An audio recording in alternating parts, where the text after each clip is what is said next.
There we go. If you take a look at Biden's approval here, Dana, in our brand new CNN poll conducted by SSRS, he's at 37% approval, 63% disapproval as he's about to turn the corner into his reelection year. And look at this number over time. You noted it's a numeric low, but he's been hanging out down here for some time. Look here. He starts going down after the Afghanistan withdrawal. That really took a hit in his numbers in 2021. There was this uptick here in his approval around the time of the 2022 midterms last year where Democrats performed better. But basically this entire year has been a downward slide now to this new numeric low of 37%. And how does this kind of compare to others who have served in the White House? Take a look at his modern era predecessors. This was their approval rating at this point in their presidency, heading into their reelection year. And just note here, he's at the bottom of this list at 37%. Take a look here, Dana, at these three that are at the bottom here. What do they all have in common? They didn't win their reelection race.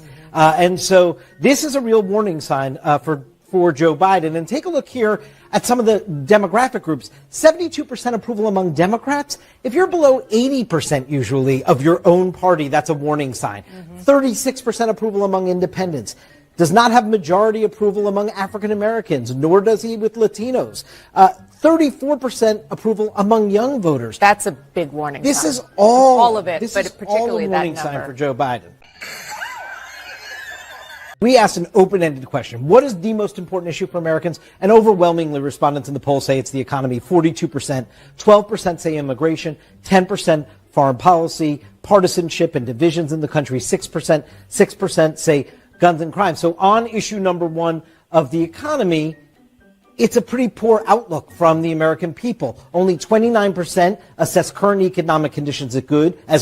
71% say they are poor. I'll note that's a slight uptick from what we've seen before, but still, it's in the cellar in terms of positive overall impressions of the economy. And his approval rating, the president's approval rating on the economy, Dana, is even worse than his overall approval rating. It's only at 33%, 67% disapprove. You are right. We saw on issues like abortion rights or voting rights and election integrity, Democrats have an advantage on those issues, and they did turn out on those issues last year, so that is a good note. But I would just note, on what voters say right now is the most important issue, he's got real trouble as well. And they're trying so hard with Bidenomics, spending a lot of money on it, to press the point that the economy is getting better, and voters aren't buying it. It's like they're trying to tell people how to feel, and it doesn't always work. Right. Right now in our poll, we should see a 10-point advantage for Republicans on the issue of the economy. Yes. Would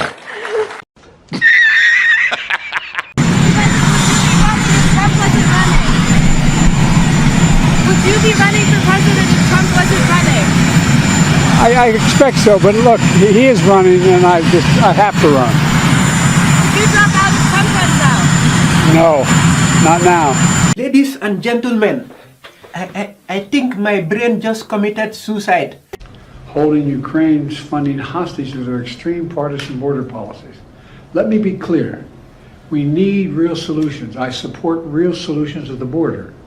I put forward a comprehensive plan the first day I came into office. I made it clear that we need Congress to make changes to fix what is a broken immigration system.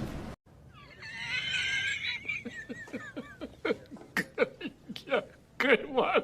There's polling by the Associated Press that shows that almost 70% of Americans, including 40% of Democrats, believe that you acted either illegally or unethically in regards to your family's business interests. Can you explain to Americans amid this impeachment inquiry why you interacted with so many of your son and brother's foreign business associates? I'm not going to comment on that. I did not, and it was just a bunch of lies. You didn't interact with many of their business associates?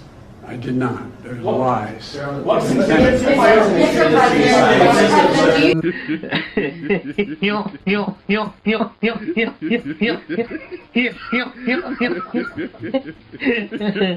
I restored protections for my predecessor, gutted by my predecessor, at 3 national monuments.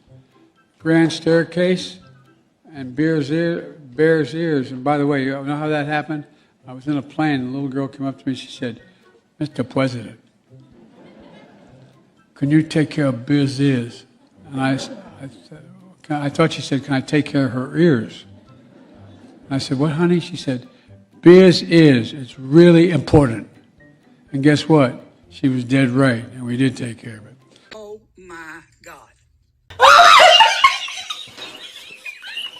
It's not doing much to lessen people's anxieties about pocketbook issues like lowering food prices, college tuitions, paying off debt. So what is he doing to address this disconnect? Well, first of all, thank you for listing out all of our amazing accomplishments or what the president has done to make sure that the economy gets back on its feet. Gas is down also, and I gas noticed, yeah. by $1.77 since its peak. Remember, Putin's war caused gas prices to go up. And this is his war against Ukraine. And so, look, it's a very good question. This is one of the reasons I'm here with all of you, right, having the conversation. I appreciate the opportunity to do so. When the president got into the White House, we all know that the economy was at a tailspin, right? We had COVID was just going through this country and the world in a way that was just unfathomable, obviously. And the president came in and had to fix that because obviously the last administration did not have a comprehensive plan. And so we had to come in and do that. And the actions that he took, to your point, really took effect on the economy in a good way. 14 million jobs were created. Unemployment is at a historic low. We have wages are up. And so we got to continue to talk about it, and we're going to continue to do so. If you look at where we are currently right now, we're heading into the holiday seasons. I know I've watched you guys do these segments on the holiday season, and we just finished with Thanksgiving. The prices have gone down. Went down on turkey, went down on eggs, went down on goods that Americans truly need. Gas prices, as you just mentioned, because of the work that this president has done.